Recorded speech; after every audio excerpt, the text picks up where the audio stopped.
Thanks for watching my videos. I had a question about what the strumming pattern was on that 32 bar E minor 145 chord jam where we did E minor, A minor, and B7. So if you can't keep up with what I was doing, don't worry about it. Just kind of like downshift, relax, float. Turn off your mind, relax, and float downstream. So really, watch this. I'm going to play, I'll show you the pattern in a second, but if you just let your pick drop,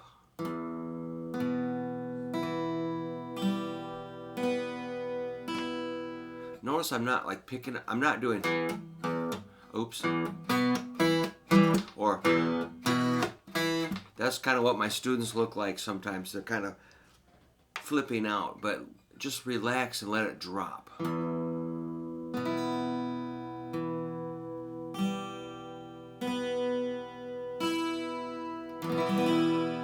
Okay, I'll get to the strum pattern, but do the A minor first.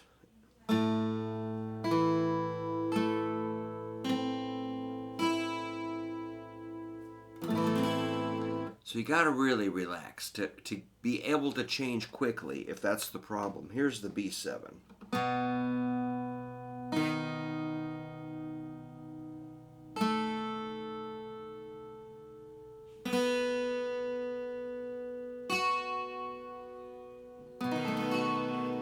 Okay, once you kind of get relaxed, then you might be able to change faster.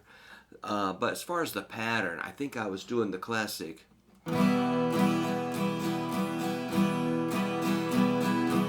That's down, down, up, down, up, down, up, down, down, up, down, up, down, up.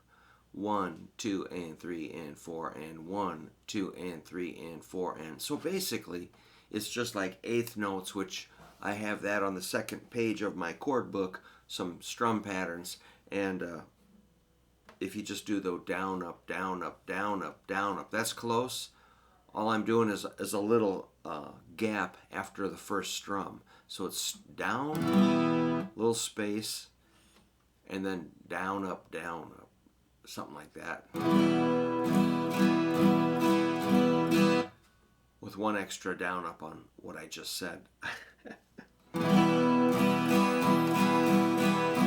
Down, down, up, down, up, down, up. If you want to add a little kind of flavor to it, you can kind of drag. Check this out. Sort of drag that second downstroke.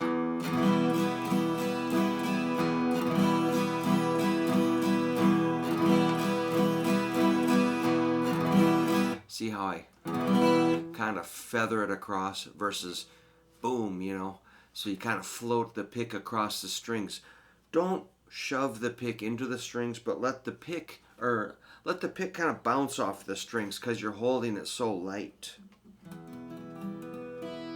So I like to start light, and then you can tense up a little bit if you need a little more kind of projection, but start kind of even as possible and light.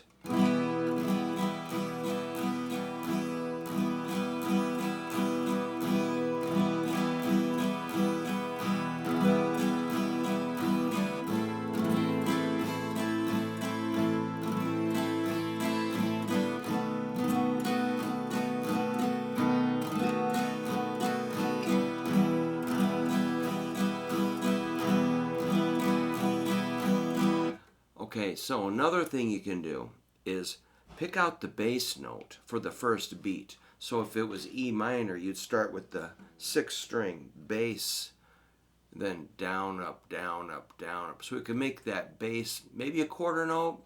1, 2, and 3, and 4, and 1, 2, and 3, and 4.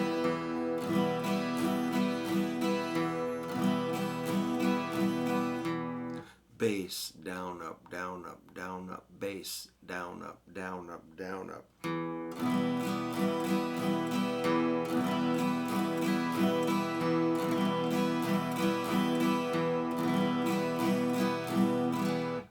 On A minor, the bass note will be the 5th string, bass. Bass.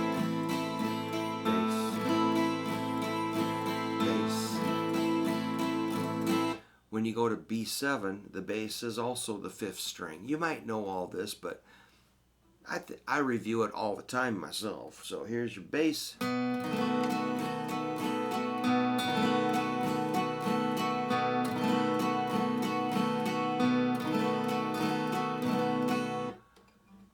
And back to the E minor. You could start to do some like walk downs.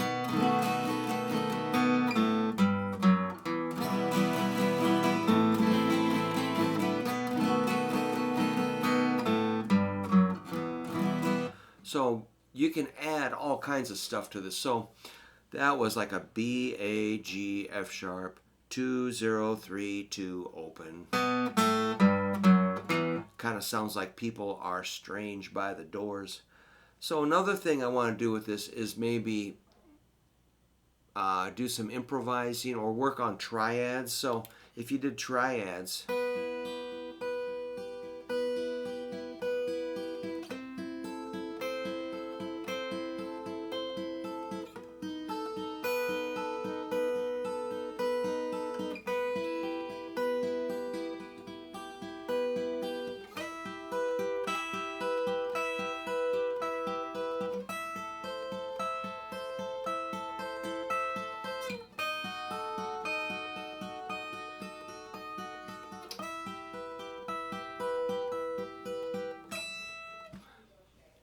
or you could even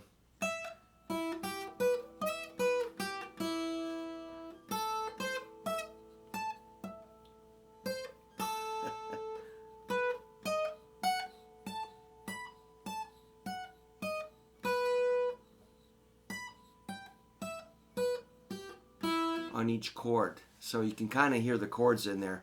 Remember, E minor is made of E, G, and B notes.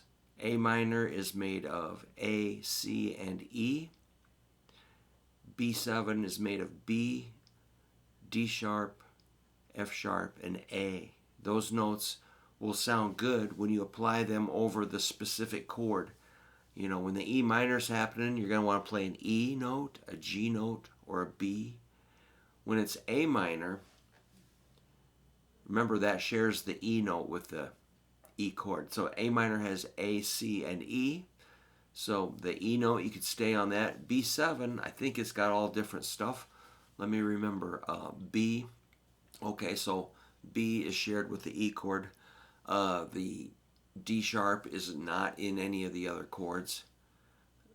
The F sharp is not in any of the other chords, but the A, of course, is in the A chord. So they all share a little, you know, at least one note or two on the B7. So just keep that in mind. Those would be like chord tone soloing ideas, and so we'll maybe demonstrate that after, if anybody's interested. So I'm going to spring this on my students. I'm going to show them this chord progression. And so far, they think it's kind of cool. I've had a couple people work on it. But yeah, we'll do more with this as just a little exercise or etude. All right. Thank you for asking about the strum pattern. Charlie Brown, take care.